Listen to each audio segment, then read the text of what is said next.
Buenos días, hermanos. Como siempre es un placer compartir con iglesias hermanas y tenemos una buena relación con esta iglesia, con sus pastores, así que es un grandísimo privilegio. Antes de iniciar, quizás añadir un par de comentarios a lo que su pastor dijo. Preguntó si mi esposa era hermana del pastor Miguel Linares de IBCJ. Ella dijo que no, pero nosotros bromeamos y decimos que sí, que son hermanos de sangre. No solamente porque somos todos hermanos por la sangre de Cristo, sino porque hace muchos años atrás, en una situación particular, el pastor Miguel donó para donarle sangre a mi esposa. Así que yo le digo, ¿cómo que no ustedes son hermanos? Tú tienes su sangre. Ese es un detalle que no muchos saben. Y de dónde viene que el pastor José Agüero y yo nos digamos cucho el uno al otro. Si no es porque él tiene una memoria diferente a la mía histórica es terrible, pero él se recuerda de muchas cosas. Un día reciente lo mencionó y yo, oh, es de ahí. Yo de soltero era mucho más flaco. Para ser exacto, cerca de 30 libras menos. Así que él oyó a alguien que me dijo flacucho y de ahí en adelante él me decía cucho y yo le decía cucho a él. Y ya yo había olvidado cómo nació, pero ambos nos llamamos así. A veces algunos, como decimos nosotros en República Dominicana, a veces algunos pastores se guillan y le dicen a él de que cucho y él me mira y me dice, como que eso es algo entre nosotros solamente. Bien, mis hermanos. Vamos a exponer la palabra. Ya el pastor Pedro oró y el Señor escuchó su clamor de que nos dirija y nos llene de sabiduría. Cuando nosotros nos acercamos al ministerio de nuestro Señor Jesucristo, nos damos cuenta que una de las formas por excelencia escogida por Él para enseñar las verdades de su reino fueron las parábolas. De hecho, en un momento particular de su ministerio que los discípulos le preguntaron, ¿y por qué tú les enseñas? Y dices, él nada les hablaba sin parábolas. ¿Qué es una parábola? Es una historia tomada de la vida real para ilustrar una o más verdades espirituales. Y aunque son sumamente iluminadoras, no siempre son fáciles de interpretar. Pensemos, por ejemplo, en Mateo 13, que es el capítulo donde más parábolas hay. Nosotros estamos acostumbrados a algunas de ellas. La parábola del sembrador. Claro, para nosotros es muy fácil, pero es muy fácil porque el mismo Señor dio la interpretación. Pero los mismos apóstoles que andaban con él, después que estaban solos, Señor, ¿y qué fue lo que tú quisiste decir? O pensemos en la parábola del trigo y la cizaña, o la parábola del grano de mostaza, o la parábola de la levadura. Todas esas, el Señor tuvo que interpretarlas. Sin la explicación del Señor, su interpretación hubiese sido difícil. Sin embargo, hay otras donde su significado desde el principio es muy claro. Usted le escucha y sabe exactamente lo que le están diciendo. Bueno, una de ellas es de la que precisamente, si el Señor lo permite, estaremos tratando en este momento. Y nos referimos a la palabra de los dos deudores que nuestro hermano leyó hace apenas un rato. ¿Qué fue lo que motivó que el Señor trajera esta parábola? Posiblemente, si usted está familiarizado con la escritura, sabe que en Mateo 18 está uno de los textos que nos enseñan cómo tratar con el pecado de los demás. Tengo un problema con tal hermano, no sé cómo tratarlo. Siempre se dice, no esté hablando del pecado de otros con otros. ¿Tú tienes alguna dificultad? Mateo 18. Eso es típico en la boca de nosotros los evangélicos. Si tu hermano peca contra ti, ve y repréndele estando tú y él solos. Si te escucha, has ganado a tu hermano. Si no te escucha, ve, escoge 2 o 3. Si no te escucha a los 2 o 3, dilo a la iglesia. Si no escucha a la iglesia, tenlo por gentil y publicano. No lo consideres cristiano porque él no está actuando como un cristiano. Así que parece que Pedro se queda pensando acerca de eso Y se acerca al Señor con una pregunta en el versículo 22. ¿Cuántas veces pecará mi hermano contra mí que yo haya de perdonarlo, Señor? ¿Hasta 7 veces? Y les recomiendo que tengan sus Biblias en esa porción de Mateo 18 para que cada vez que yo cito ustedes puedan confirmar los textos. Pedro le dice, Señor, hasta 7. Quizás él pensó que estaba exagerando, ya que la tradición judía sostenía que debía perdonarse al menos 3 veces. Los rabinos, los maestros del judaísmo, parece que partiendo del libro de Amós, donde es común que el profeta decía, por 3 transgresiones y por la 4ª no revocaré su castigo, ellos concluyeron que el hombre no puede perdonar más que Dios. Por lo tanto, se debía de perdonar 3 veces, no más. Y esto no es un invento. En un documento que resume las discusiones rabínicas sobre las leyes judías y sus tradiciones, se lee lo siguiente. Cuando un hombre peca contra otro, lo perdonan 1 vez, lo perdonan 2 veces, lo perdonan 3 veces, pero la 4ª vez no lo perdonan. Así que imagínense en esta cultura y en este contexto que debía ser algo conocido por todo el mundo, Pedro duplica ese número y le añade 1, por si acaso. Así que nosotros podemos suponer que Pedro está haciendo la pregunta con un exceso de generosidad. Señor, hasta 7. Y quizá pensando por dentro, me estoy pasando. Pero cuando el Señor le responde, él debe haber quedado impactado. El Señor le dice, no te digo hasta 7 veces, sino hasta 70 veces 7. Hermanos, obviamente la idea no era que debemos perdonar 490 veces. No, esa no es la idea. Sino más bien, y esto es central, que no debemos poner límites al perdón. Esa es la idea central de esta parábola. Y es algo que el Señor vez tras vez lo mostraba en sus enseñanzas. En otra ocasión posterior, él hizo una afirmación similar. En Lucas capítulo 17, versículos 3 y 4 dice, si tu hermano se arrepiente, perdónalo. Y si peca contra ti 7 veces, ese no es el problema, es lo que sigue. 7 veces al día y vuelve a ti 7 veces diciendo, me arrepiento. Dile, no, espérate, ya está bueno. No, dice, perdónalo.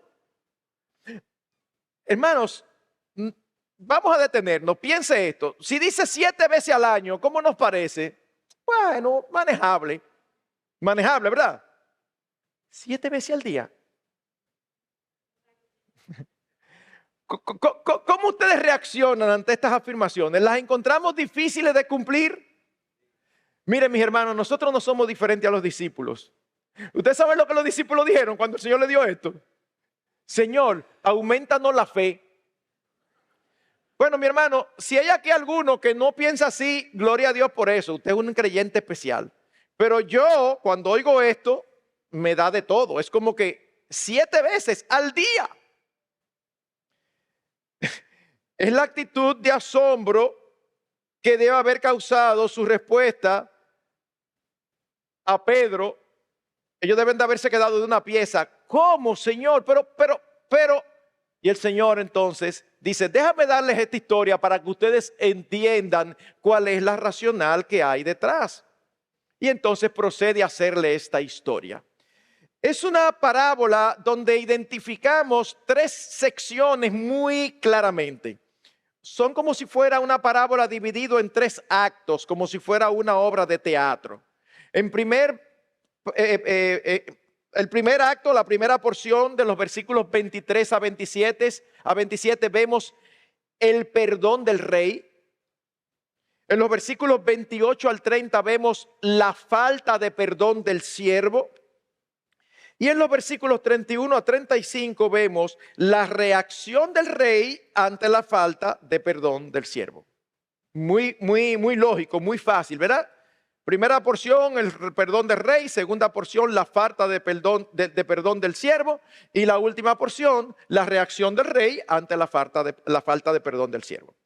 El Señor dice, les voy a dar una parábola acerca del reino de los cielos. Y cuando se habla del reino de los cielos, se refiere al reino compuesto por todos aquellos que se han arrepentido de sus pecados, que han conocido a Cristo como su Salvador, Libertador y Rey soberano sobre sus vidas. Dice que este rey quiso ajustar cuentas con sus siervos. Pero no es, vamos a ajustar cuentas, a ver cuánto tú me debes y cuánto yo te debo. En estos días el Señor nos permitió el privilegio de estar de vacaciones. Y andábamos con otros 2 matrimonios. Y oye, la tecnología, había una aplicación donde todo el mundo iba registrando ahí lo que iba pagando. Y la aplicación se encargaba de distribuir los gastos. Íbamos a comer y uno de los 3 sacaba una tarjeta y pagaba. Y después lo notaba en la aplicación. Y entonces, al final, uno iba y la aplicación te decía quién le debe a quién. Bueno, este no es el caso. Porque el Señor no nos debe nada a nosotros, en lo absoluto. Nosotros somos lo que le debemos a Él. Y estos oficiales a quien llamó a ajustar cuentas posiblemente eran los oficiales de la corte que recibían sus rentas en cada provincia del reino. El reino estaba dividido en provincias y ellos administraban, pero tenían que rendir cuentas al rey. Dice en el versículo 24. Al comenzar a ajustar las cuentas, le fue presentado uno que le debía 10,000 talentos. Es interesante la palabra, porque dice le debía, y en ninguna parte de la parábola aparece la palabra ofensa ni la palabra pecado, sino más bien la palabra deuda. Y sin embargo, todos esos significados están incluidos. Todos están incluidos. De hecho, es la palabra que Dios escogió cuando los discípulos le preguntaron, enséñanos a orar. ¿Qué dice? Y perdona nuestros pecados. No dice, y perdona nuestras deudas, como también nosotros hemos perdonado a nuestros deudores. Es obvio que se refiere a pecados, a ofensas, a transgresiones. ¿Por qué? Porque cuando una obligación hacia Dios, una deuda hacia Dios no se cumple, se convierte en una falta, es decir, se convierte en un pecado. ¿Y qué es lo que tú y yo le debemos a Dios? Y cuando decimos tú y yo, ese tú no incluye solamente a los que son del reino de los cielos, ese tú incluye a todo ser humano. Todo ser humano le debe a Dios obediencia, honra, adoración, gratitud, porque Él es el Rey, Él es nuestro hacedor, nuestro sustentador, nuestro Salvador. Así que el deber de todo ser humano ante Dios es proclamar su gloria y gozar de comunión con Él por siempre.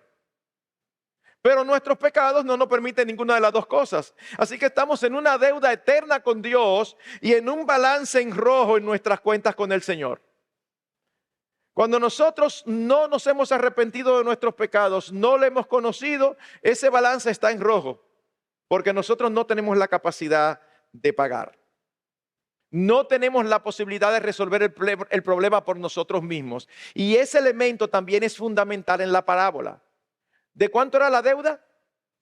10,000 talentos. Pastor, pero es que yo no sé yo cuánto es el equivalente de franco suizo o de libras esterlinas, que es reciente, mucho menos voy a saber de talento. Bueno, yo se lo voy a decir ahora mismo. 10,000 talentos al día de hoy eran cerca de 12 millones de dólares. Se lo traduzco a pesos. Cerca de 720 millones de pesos dominicanos. Ahora estamos entendiendo, ¿verdad? O sea, este hombre le debía al rey cerca de 720 millones de pesos. Y eso que algunos eruditos hacen cálculos mayores, no menores. Estoy tomando el menor de los cálculos. Para que tengamos una idea, un denario era el equivalente al salario diario de un jornalero. O sea, un trabajador común de esos que el Señor utilizaba en las parábolas, que salían y lo tomaban y lo llevaban a trabajar. terminaba su día de trabajo, se ganaba un denario. ¿Cuántos denarios era un talento? Un talento eran 6,000 denarios. ¿Qué significa eso? Que para un jornalero juntarse con un talento debía trabajar cerca de 1,000 semanas. Es decir, más o menos como 19 años. Un jornalero para tener un talento tenía que trabajar cerca de 19 años. Pero la deuda de este hombre no era de un talento, era de 10,000. Sí, yo sé que algunos de ustedes estarán pensando, pastor, pero él no era un jornalero, era un funcionario. Y los funcionarios de antes debían ser iguales que los de ahora. Que la verdad que debieran de dar clases de economía en todas las universidades, porque uno no se explica cómo con su salario hacen tanto. Iguales. Pero mis hermanos, aún así, su deuda era impagable. Mis hermanos, es un concepto central e importante en la parábola. Así como 70 veces 7 representa una cantidad ilimitada de veces en la que debemos perdonar, de igual manera 10,000 talentos representan una cantidad ilimitada de dinero. Esa es la idea. Y los siervos del Señor en las Escrituras eran conscientes de esta situación. Miren cómo oraba Esdras en Esdras 9:6. Dios mío, estoy avergonzado y confuso para poder levantar mi rostro a ti, mi Dios, porque nuestras iniquidades se han multiplicado por encima de nuestras cabezas y nuestra culpa ha crecido hasta los cielos. O sea, mi culpa es demasiado grande, se me está escapando, yo no puedo resolver ese problema. ¿Y qué dice Romanos 3:20? Ya en el Nuevo Testamento, en el pacto de gracia, dice, porque por las obras de la ley ningún ser humano será justificado delante de él. Pastor, ¿y qué tiene que ver esto con un aspecto de deuda? O lo que estamos diciendo, tú y yo tenemos una deuda con el Señor y no tenemos forma de resolverlo. En otras palabras, no tenemos la capacidad de pagar lo que nuestros pecados merecen. No tenemos la capacidad. Ahora, miren lo que ocurre. Cuando él llega, el rey le dice, o dice la parábola, pero no teniendo él con qué pagar, no había forma, su señor ordenó que lo vendieran junto con su mujer y hijos y todo cuanto poseía y así pagara la deuda. Para nuestra época eso es extrañísimo, pero mis hermanos, ustedes saben que en épocas tan recientes como el siglo pasado, en países orientales todavía era común imponer esa pena a funcionarios del gobierno.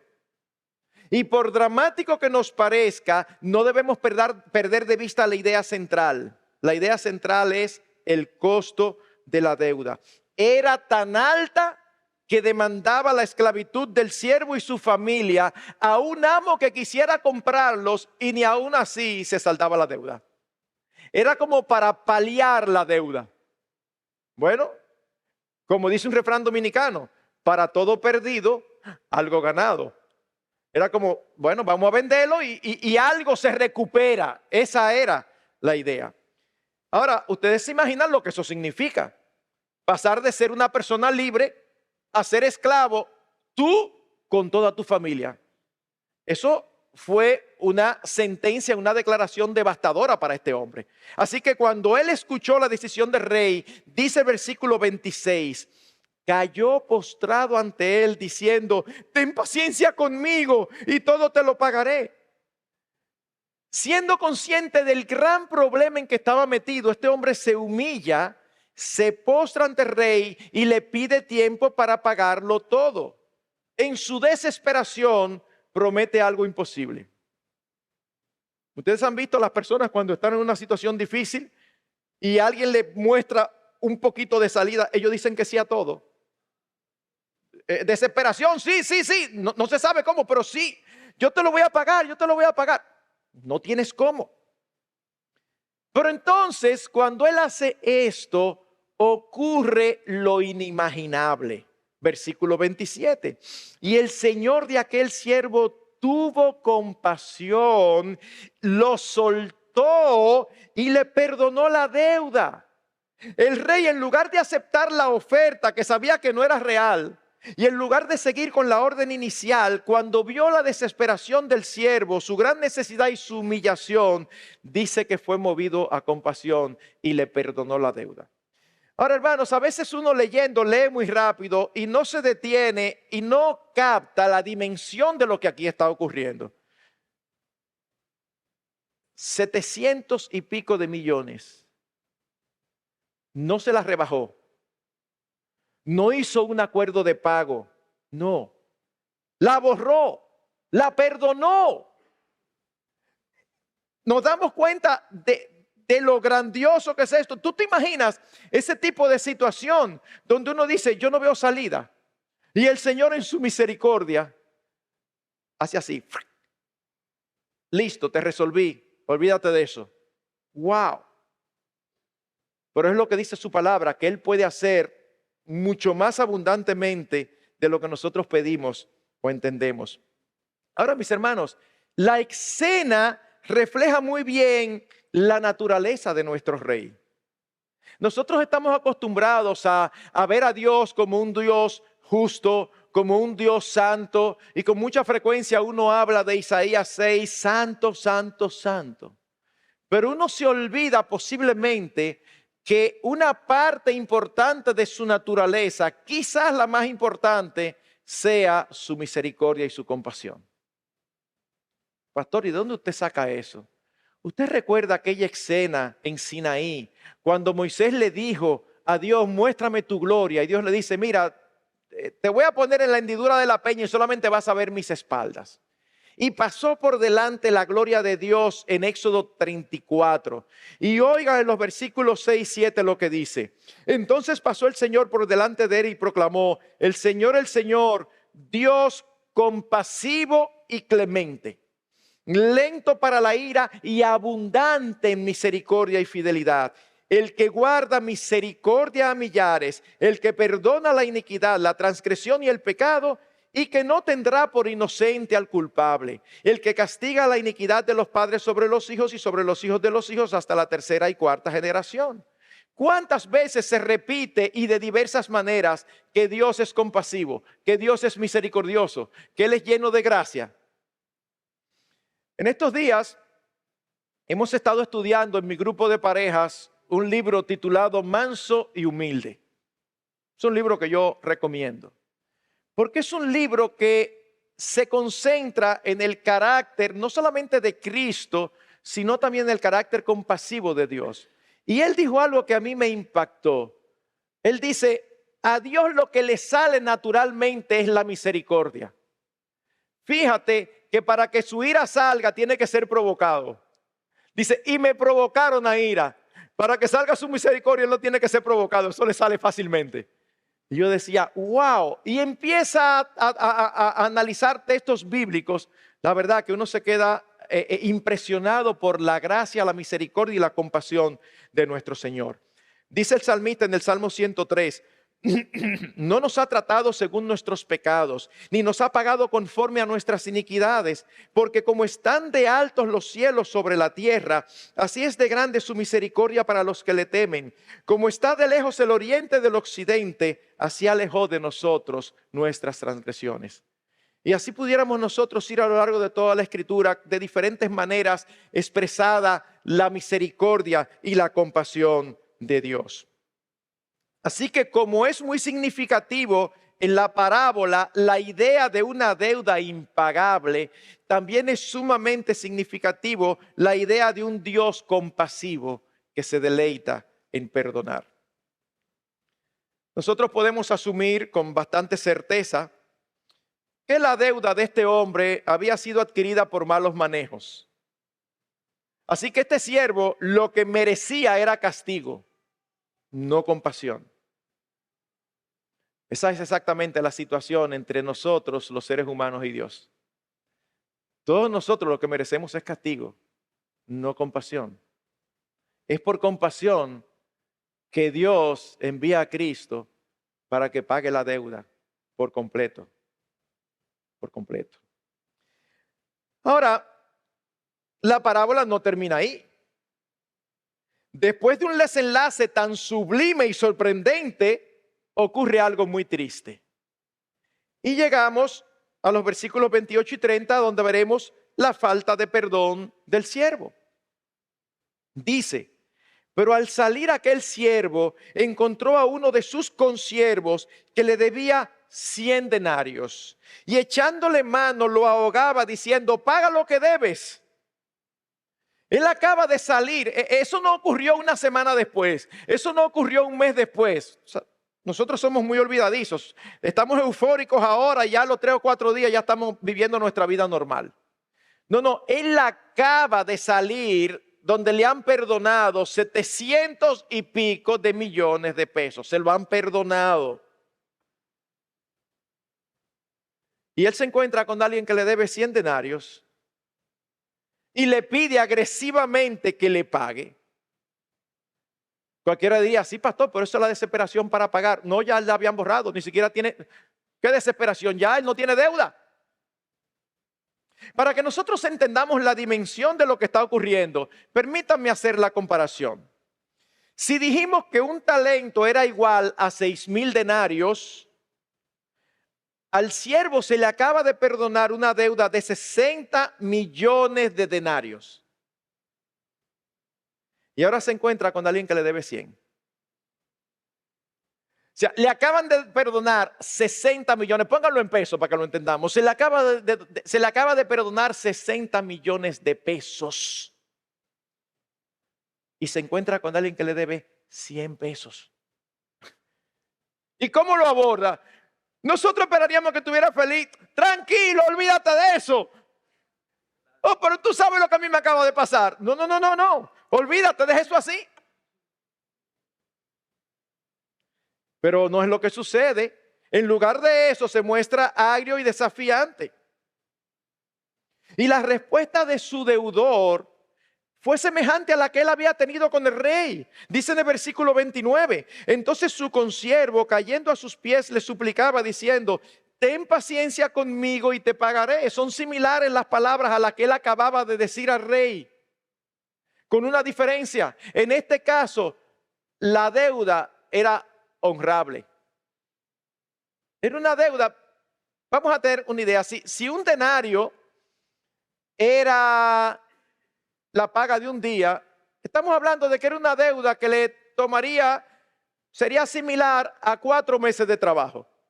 Ahora, calcule aquí cada uno su salario y piense si ustedes no son capaces de tomar un préstamo por el monto de 4 veces su salario. Claro que sí, eso es pagable. A plazo, pero es pagable. Muy diferente a la del siervo malvado. Sin embargo, aquí la historia toma un giro totalmente diferente. Lo que nosotros pensamos que debió ser, no es. Y dice el versículo 30, pero él no quiso, sino que fue y lo echó en la cárcel hasta que pagara lo que debía. Mis hermanos, yo creo que la mayoría de nosotros, cuando lee esto, y aún en este momento que lo estamos exponiendo, uno se indigna, uno se molesta y uno dice: qué bárbaro este hombre. Porque de verdad lo que hace es terrible. Muestra una dureza de corazón impresionante. Pero mis hermanos queridos, mucho cuidado que no nos pase lo que le pasó a David cuando fue amonestado por Natán. David, déjame hacerte una historia. Natán, ven, pasa. Sí, yo tengo una historia que hacerte, David. Mira, había un hombre que tenía rebaños de ovejas, miles y miles. Y un día vino alguien de fuera a visitarlo. Y al lado de él había un hombre que solamente tenía una ovejita. Y ni siquiera la consideraba por allá como lejos del rebaño. No, hasta dormía en la casa con ellos y la cuidaba. Y tú sabes lo que hizo este rey poderoso. En lugar de tomar una de sus miles ovejitas, él tomó la ovejita del de al lado, se la quitó para sacrificarla y brindársela a su invitado. ¿Y qué hizo David? Oh, David se indignó. Ese hombre es digno de muerte. A mí me hubiera gustado, es una escena de la Biblia donde yo hubiera dado lo que no tengo para yo estar presente. Aunque sea por un hoyito mirando. Yo me imagino ese silencio que se dan en algunas situaciones, que duran segundos, pero que parecen que duran meses. Cuando él se indigna y dice, ese hombre es digno de muerte. Y Natán le dice, tú eres ese hombre. Es como, ups. ¿Cómo así? No, ningún cómo así. Ahí no hubo que explicar nada. O sea, fue tan clara, una parábola muy clara. Fue tan clara que David debe haberse quedado frisado. Y cuando finalmente logró hablar, fue para decir, he pecado. He pecado. Así que mis hermanos, nosotros leemos esto y decimos, qué bárbaro. Pero ¿sabes qué? Esa escena es exactamente la que ocurre cada vez que tú y yo nos negamos a perdonar a los que nos ofenden o aún peor a los que nos aborrecen. Es la misma escena. Estamos haciendo lo mismo que este siervo. Hermanos, el Señor espera que siempre perdonemos como hemos sido perdonados y porque hemos sido perdonados. Ambas cosas. Tú y yo como creyentes debemos perdonar como hemos sido perdonados y porque hemos sido perdonados. Colosenses capítulo 3, versículo 13. Soportándoos unos a otros y perdonándoos unos a otros si alguno tiene queja contra otro. Como Cristo os perdonó, así también hacedlo vosotros. Cristo es nuestro ejemplo perfecto en todo. Y Él estuvo dispuesto a perdonar a los que injustamente lo llevaron a la cruz. ¿Ustedes recuerdan una de sus últimas palabras en la cruz antes de clamar a gran voz y partir? ¿Qué dijo? Padre, perdónalos porque no saben lo que hacen. Él no estaba perdonando a alguien que habló mal de Él. Él no estaba perdonando a alguien que chismeó contra Él. Él estaba perdonando a los que lo habían crucificado. Una dimensión que tú y yo no conocemos. Y más adelante vemos lo mismo con el caso de Esteban, el primer mártir de la iglesia cristiana. Lo apedrean porque por la falta grave de predicarles la palabra de Dios y la necesidad que tenían. Por decirle, ustedes son igual que sus padres, lo cual era cierto. Y muere lapidado. Y dice Hechos 7:60, y cayendo de rodillas, clamó en alta voz, Señor, no les tomes en cuenta este pecado. Y habiendo dicho esto, durmió. Y cuando nosotros vamos a la historia de la iglesia, nos encontramos con casos y casos y casos de este perdón que debe existir en el corazón de todo cristiano.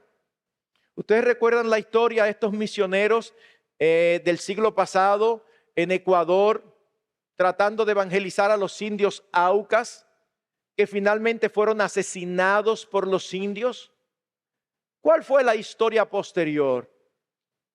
Dos de las esposas de esos hombres siguieron insistiendo, fueron a las tribus, lograron vivir en medio de ellos y finalmente una buena parte de la tribu se convirtió, conoció al Señor Jesucristo. Eso hubiera sido imposible si esas mujeres no los hubieran perdonado. ¿A quiénes fue que perdonaron? ¿A aquel que dijo algo malo contra sus esposos? No, perdonaron a los asesinos de sus esposos. ¿Por qué? Porque ellas sabían que Dios les había perdonado muchísimo más. ¿Por qué perdonaban actos tan atroces? Porque eran conscientes del perdón de Dios, que era mucho mayor. ¿Qué sucede entonces? Y a esto nos lleva a nuestro tercer acto. ¿Qué sucede entonces cuando el rey se entera de lo que este hombre hizo? Los consiervos vieron lo que había pasado y fueron donde el rey y se lo dijeron. Y dice que el rey se enfureció y lo manda a llamar. ¿Y saben cómo le dice cuando él entra? Siervo malvado. Él no le dijo eso porque le debía. Cuando él le debía, no le había dicho eso. No. ¿Malvado porque reclamó su derecho? No, por ser insensible al favor recibido, por malagradecido, por no dar de gracia lo que de gracia había recibido. Lo que el rey estaba demandando y lo que el rey estaba diciendo era algo totalmente razonable, totalmente lógico. No, miren lo que dice el rey y piensen si no es lógico. Dice, te perdoné toda aquella deuda porque me suplicaste. ¿No deberías tú también haberte compadecido de tu consiervo, así como yo me compadecí de ti? Es lógico, ¿verdad? Súper razonable. Y entonces, bueno, ¿saben que uno de los efectos del pecado en nuestras vidas es que nos embrutece? Es que no nos permite pensar lógica y razonablemente, de verdad. Y nosotros vemos cómo el pecado embrutece cuando oímos a las personas repitiendo postulados muchas veces que se han tirado a rodar para manipular al mundo, que no aguantan nada de razón. Es mi cuerpo, yo hago con mi cuerpo lo que tú quieras. ¿Y qué? ¿Cómo que es tu cuerpo? Tú no puedes entender que un bebé en tus entrañas no es tu cuerpo. Y entonces empiezan a coger unos cuadros de intelectualismo para tratar de explicar. No explique nada, el pecado te embrutece. Eso está demasiado claro. Demasiado claro. Pero eso es lo que causa el pecado, no en esos malvados impíos. Eso es lo que causa el pecado en todos nosotros. En todos nosotros. Que no nos permite pensar lógica y razonablemente. Pensemos en la llamada regla de oro. Lucas 6:31. Y así como queréis que los hombres os hagan, haced con ellos de la misma manera. Sumamente lógico, ¿verdad? O sea, ¿cómo tú quieres que te traten? De tal manera, trata a los demás así. Totalmente lógico. Pero así es que vive todo el mundo. Nosotros sabemos que no. Nosotros sabemos que no. Porque yo creo que todos nosotros hemos violado este principio. Porque es como dice un refrán dominicano, una cosa es con guitarra y otra con violín. Una cosa es cuando a mí me deben y otra es cuando yo debo. Cuando yo debo hay que tener paciencia, hay que entenderme, pero cuando a mí me deben, a mí hay que pagarme. ¿O no es así? La misma situación, cuando es en contra nuestra, la manejamos de una manera. Cuando es de nosotros en contra de otro, la manejamos de otra. Eso es irracional. Eso es lo que el pecado hace en nuestras vidas. Esa falta de coherencia. ¿Qué lleva a una persona a no tratar a los demás como ha sido tratado? El egoísmo. El egoísmo. Creerse lo más importante. El centro de la existencia. ¿Cómo es posible pasar por alto una ofensa a alguien de tanto valor como yo? O sea, los demás pueden perdonar, pero yo no. Y cuando somos nosotros los que ofendemos a alguien, siempre hay circunstancias atenuantes. Y hay que darnos la oportunidad de explicar. Es verdad, yo lo hice mal, pero déjame explicarte para que tú entiendas. Ahora, cuando es a nosotros que nos ofenden, no hay explicación que valga. No me explique nada, me ofendiste. Tú no tienes razón para decir eso, pero déjame explicarte. No. Eso es lo que hace el pecado en nuestras vidas. Es lo que dice Santiago. ¿De dónde vienen los pleitos entre vosotros? Todos nosotros siempre pensamos que los pleitos vienen por causa del otro. Yo tengo un pleito con alguien. ¿Y cuál es el problema? El otro. Pero Santiago 4 dice, vienen de vuestras pasiones que combaten en vuestros miembros. Hoy está predicando en nuestra iglesia el pastor Manauri. ¿Sabe qué? ¿Cuál es el título de su sermón? El problema soy yo. ¿Sí? Eso es verdad. Pero para nosotros depende. Depende. Si es de aquí para allá o de allá para acá. Así que la reacción del rey es perfectamente entendible. Dice, y enfurecido su señor, lo entregó a los verdugos hasta que pagara todo lo que debía. El rey, indignado por lo ocurrido, se llena de ira. Y el mismo rey compasivo ahora muestra otra faceta de su persona. Ira contra el pecado, contra la injusticia y contra la ingratitud.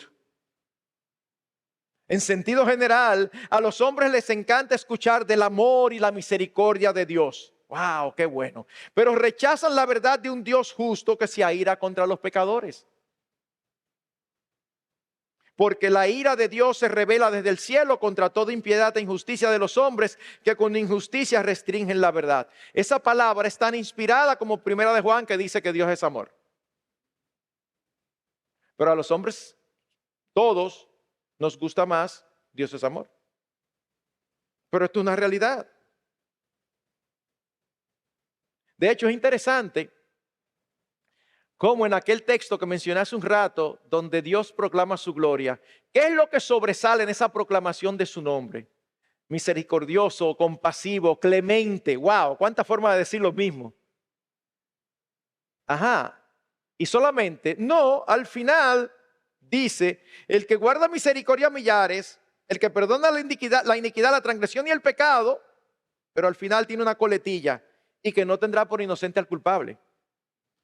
Porque ese Dios misericordioso y compasivo que le brota de manera natural también es justo. No tendrá por inocente al culpable. Así que, aunque el siervo aquí ya no sería vendido, ahora dice que es entregado a los verdugos. Y estos eran funcionarios encargados por los tribunales de torturar, de encarcelar a los que habían cometido grandes crímenes. ¿Y hasta cuándo iba a estar allí? El resto de su vida. Ajá, ¿dice la parábola eso? No, la parábola no dice eso. La parábola dice hasta que pague hasta el último centavo. El resto de su vida. Porque preso no puede producir. Estando libre no había forma de pagarlo, preso menos. Preso menos. Dios es compasivo y perdonador y gloria a Dios por eso. Pero también es justo. Por eso dice Santiago 2:13, porque el juicio será sin misericordia para el que no ha mostrado misericordia, y la misericordia triunfa sobre el juicio. Así que, mis hermanos, aquí termina la parábola, pero no termina la enseñanza del Señor. ¿Por qué? Porque se añaden unas palabras solemnes y perturbadoras. Versículo 35, ya se terminó la parábola. Ahora esta enseñanza. Así también mi Padre Celestial hará con vosotros si no perdonáis de corazón cada uno a su hermano. Uy. Y no es la única porción de la Biblia donde se hace este énfasis. Miren lo que dice en Marcos 11, 25 y 26. Y cuando estéis orando, perdonad si tenéis algo contra alguien, para que también vuestro Padre que está en los cielos os perdone vuestras transgresiones. Pero si vosotros no perdonáis, tampoco vuestro Padre que está en los cielos perdonará vuestras transgresiones. Mis hermanos, ¿qué significa esto? ¿Podemos perdernos después de haber sido salvados por no perdonar? ¿No sería esto salvación por obras? ¿Es un requisito perdonar para ser perdonados? Mis hermanos, recordemos que la Escritura se interpreta con la Escritura. Y ciertos pasajes enfocan solo aspectos específicos de una gran verdad. Así que cada porción a la que nosotros nos acercamos en la palabra de Dios debe ser interpretada a la luz de toda la enseñanza bíblica. Esto es algo sencillo, esto es un principio sencillo, elemental de interpretación de la palabra de Dios. Pero cuando no se tiene en cuenta es que salen tantas malas interpretaciones como las que nosotros conocemos. Alguien lee algo por ahí y ya dice, la Biblia lo dice, sí, pero espérate, lo dice en un contexto. Todo lo que pidáis el Señor se los va a dar. ¿Es verdad? Claro, el Señor lo dice, pero eso no es la única verdad. También dice que depende de la providencia y de la voluntad soberana de Dios. ¿O acaso no hay cosa que uno pide y pide? El apóstol Pablo, Señor, quítame esto. ¿Qué le dijo el Señor? No, a ti te conviene. Mi poder se perfecciona en la debilidad. Ay, pues entonces se violó al principio aquel. No, es un conjunto, es un conjunto. Dios lo concede todo lo que nosotros pidamos, pero tiene que estar conforme a su voluntad. Porque si no está conforme a su voluntad, tú puedes tener la fe que tú quieras. La fe mueve montañas. No, lo que mueve montañas es el Señor en quien tú pones la fe. Así que, mis hermanos, habiendo dicho esto, la falta de perdón, y esto es importante que no se me pierdan aquí, la falta de perdón evidencia una falta de entendimiento de la obra de Cristo a nuestro favor. Por lo tanto, pudiera ser una prueba de falta de vida espiritual o de una ausencia de un conocimiento salvífico de nuestro bendito Señor Jesucristo. Déjenme decirlo de otra manera. Nuestras obras no obtienen la salvación de nuestras almas. Pero si no están presentes, evidencian una falta de salvación en nuestras vidas. ¿Ven la diferencia? Parece algo semántico, pero no lo es. Al principio dijimos que la compasión y la misericordia de Dios son parte intrínseca de su ser, de su naturaleza. ¿Y qué sucede cuando tú y yo somos convertidos? Nacemos de nuevo. ¿Y qué sucede en el nuevo nacimiento? Se nos da una nueva naturaleza. Como dice el apóstol Pedro en su segunda epístola, capítulo 1, versículo 4, somos hechos partícipes de esa naturaleza. Por lo tanto, una prueba de que hemos sido salvados es que somos capaces de perdonar también. Eso es una manifestación. Es por eso que el perdón es un deber cristiano muy enfatizado en todo el Nuevo Testamento. Y al mismo tiempo, su desobediencia supone la exclusión del reino de Dios. Pensemos en el modelo de oración dado por Cristo a los suyos. Dice: y perdónanos nuestras deudas, como también nosotros hemos perdonado a nuestros deudores. Se asume que el creyente perdona. Ese no es un texto mandándonos a perdonar. Eso no es un imperativo, es una asunción. Es como, órale al Señor, que así como nosotros perdonamos, y nosotros perdonamos, pues si tú eres cristiano, sí. Se asume. Esta misma porción luego concluye con unas palabras similares a la del Señor en nuestra parábola. Esta misma porción dice: porque si perdonáis a los hombres sus transgresiones, también vuestro Padre Celestial os perdonará a vosotros. Pero si no perdonáis a los hombres, tampoco vuestro Padre perdonará vuestras transgresiones. Déjenme enfocarlo desde otro ángulo para ver si me doy a entender. ¿Necesitamos fe para ser salvos? Claro. Dice Hebreos que sin fe es imposible agradar a Dios. ¿Y necesitamos desarrollar un carácter santo? Claro. Porque el mismo Hebreos también dice que en su santidad nadie verá al Señor.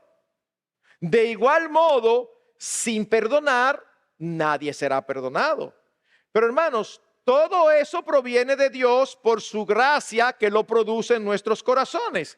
Aunque al mismo tiempo los responsables de creer, de ser santos y de perdonar somos tú y yo. Tenemos la gracia del Señor dada para eso. Pero los que debemos de ser santos, creer y perdonar somos tú y yo.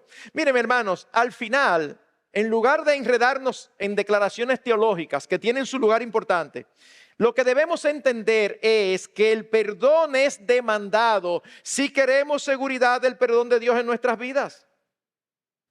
Lo voy a decir de otra manera. Nadie que se resiste a perdonar debe tener la certeza de que ha sido perdonado. Cito Efesios 4:32. Sed más bien amables unos con otros, misericordiosos, perdonándoos unos a otros, así como también Dios os perdonó en Cristo. Un pastor muy conocido lo expresó de esta manera. Miren esto. La falta de perdón es una ofensa a Dios no menos grave que la fornicación o la borrachera, aunque algunas veces se considera más aceptable. Ciertamente se puede ver con mayor frecuencia entre el pueblo de Dios que los pecados que típicamente consideramos como atroces. Pero las escrituras son claras en cuanto a que Dios desprecia a un espíritu no perdonador. Déjenme ponerlo de esta manera.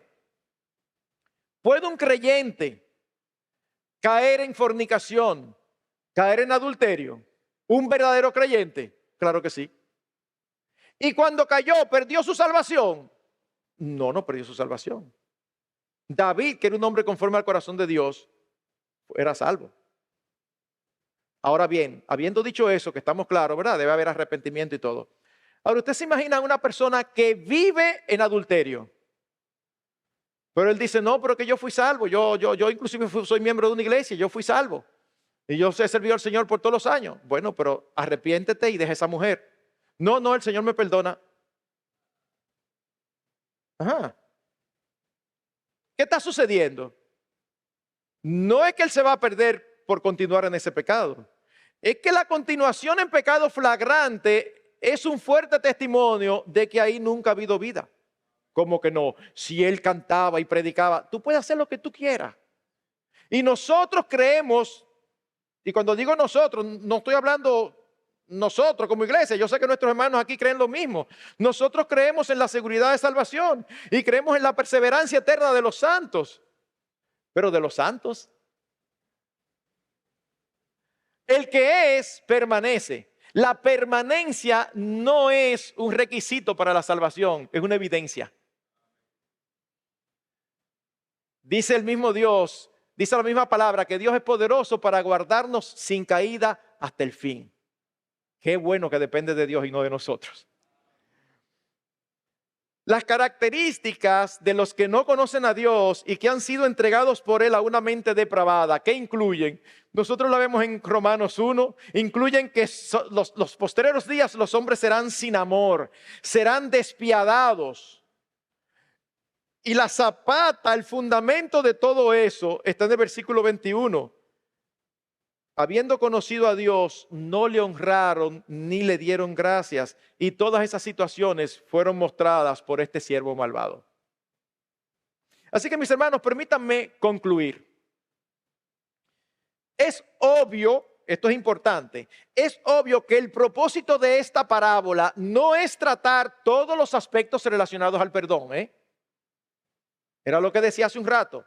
Tiene un énfasis particular. ¿Cuál es el énfasis? Tú y yo, no importa lo grande que nos hayan ofendido, no tenemos excusas para no perdonar. Porque lo que Dios nos perdonó a nosotros es infinitamente mayor de lo que nosotros jamás en toda nuestra existencia podamos perdonar a otro. Esa es la enseñanza central. Pero hay aspectos del perdón que no están tratados porque no era el propósito de la palabra. Por ejemplo, el tema relacional entre el ofensor y el perdonado. Tú le prestas algo a un hermano y te queda mal.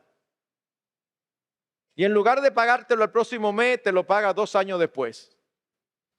Y él te pide perdón. Tú tienes que perdonarlo. ¿Y tú tienes que volverle a prestar? No. Pastor, pero yo lo perdoné. Sí, pero hay un aspecto de confianza que se perdió. ¿Sabe a qué se refiere el perdón? Tú no tienes en tu corazón nada contra él. Tú no tienes contra él raíces de amargura. Pastor, pero dice que hasta 70 veces 7. Sí, pero no significa que tú le vas a prestar 7 veces. Porque ya sería insensatez, ya sería imprudencia, ya sería falta de sabiduría. Ven, hay aspectos relacionales que están implicados que no son tratados por la parábola. La parábola solo enseña que se debe perdonar siempre. El énfasis es tener una actitud de perdón en todas circunstancias. Otro aspecto. Pastor, ¿y qué de aquellos en la Escritura que oraron para que Dios hiciera justicia con sus enemigos? Porque tenemos a Esteban que dice, perdona a los padres porque no saben lo que hacen. Pero tenemos a Zacarías que dice, que lo vea el Señor y tome venganza. O los salmos imprecatorios. Señor, que sus hijos sean estrellados en las piedras. O hay. No, lo que pasa es que ese era en el Antiguo Testamento. No, mis hermanos, eso no tiene que ver que sea en el Antiguo Testamento, no. ¿Saben lo que eso implica? Que hay lugar para desear la justicia, porque esto honra a Dios. Y una cosa es que yo quiera que Dios ejerza juicio por su nombre, y otra muy diferente, que Dios ejerza juicio porque esa persona me molestó. Señor, ese que me está haciendo daño en la empresa, llévatelo, mátalo. No, pero espérate, yo no estoy preocupado por el nombre del Señor, yo estoy preocupado por mí. Y como soy hijo de Dios, le estoy pidiendo, no, debe haber una actitud de perdón. Ahora, es lícito orar, Señor, líbrame de esta situación como tú quieras. Lo votaron. No vamos a ser hipócritas, gloria a Dios. Pero lo perdono. No quedan raíces de amargura en mi corazón. Ese es el punto. Hermanos, el énfasis de la parábola es que anhelar el perdón es todavía mejor. Y es algo mandatorio para todo creyente en virtud de que ha sido tratado más con perdón que con justicia. Así que lo que sí enseña claramente la parábola y que no debemos pasar por alto es que todos tenemos una deuda impagable con Dios, que esa deuda puede ser totalmente perdonada por el Señor y que nunca, jamás tendremos excusas para no perdonar. La falta de perdón es señal de muerte espiritual y causa la ira de Dios. hay personas que dicen, yo perdono, pero no olvido. Eso es un refrán muy antibíblico. Porque el sentido en que se dice que no olvida es, no, ¿ustedes creen que cuando dice que el Señor echa nuestros pecados en el fondo del mar y nunca más se acuerda de ellos? ¿Ustedes creen que eso significa que si uno le dice, Señor, pero fulano pecó aquella vez, el Señor dice, ¿cómo? Pues yo ni me acuerdo de eso. No, no es eso. Es, sí, pero eso hace rato que está ya perdonado. Yo no tengo por qué traerlo a la memoria. No es que nosotros nos da un ataque de amnesia con todo lo que nos han hecho mal. No, no es eso. Es que nosotros voluntariamente decidimos no tomarlo en cuenta. Porque el pecado que esos han cometido con nosotros siempre va a ser menor que el que nosotros hemos cometido con el Señor. Y el Señor nos los perdonó todos en Cristo. Esa es la idea. Así que mis hermanos, ¿saben qué? Es un buen momento para evaluar si hay falta de perdón hacia alguien en nuestros corazones. Una cosa es que tú hayas tenido una dificultad con alguien y ya la relación no sea tan estrecha, pero otra muy diferente es que cuando tú piensas en esa persona, tú sientes que te sube esa molestia y esa ira y esa amargura y ese deseo de que algo pase. No, mis hermanos, no. Este puede ser un buen momento para cerrar esos expedientes perdonando de todo corazón. Y si tú estás aquí y nunca en tu vida te has arrepentido de tus pecados, tú no has resuelto tu deuda. Tú no has resuelto tu deuda. Dios te ofrece no un acuerdo de pago. Dios te ofrece no rebajártela.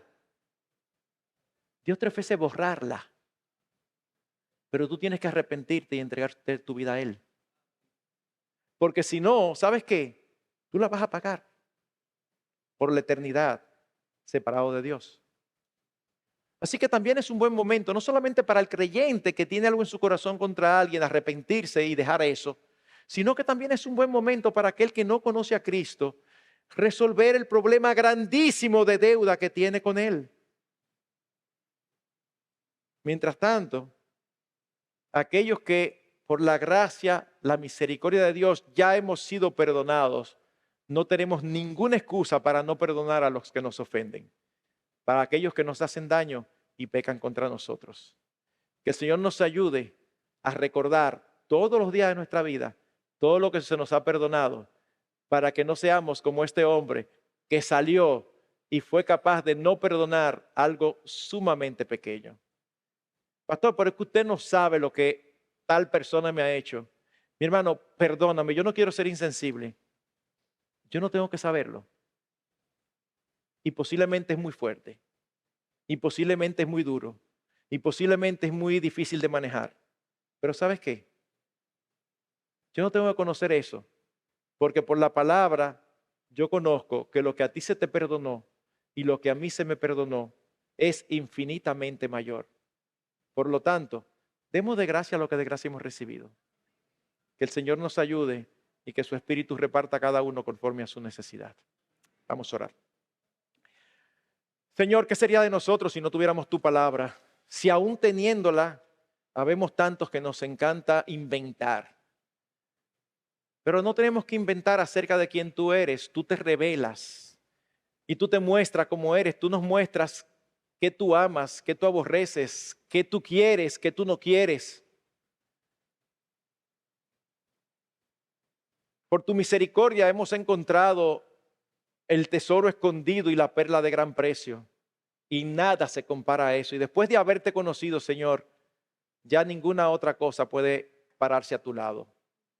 Ayúdanos a vivir para ti, a honrar tu nombre y a obedecerte en lo grande y en lo pequeño. Pero Señor, también te pedimos por los que no te conocen, que tú abras sus ojos y que ellos sean conscientes de la gran deuda que tienen y que necesitan que sea pagada y ellos no tienen la capacidad. Gracias por Cristo, porque su sangre es suficiente para cubrir multitud de pecados. A ti damos gloria, alabanza y honor en Jesús. Amén.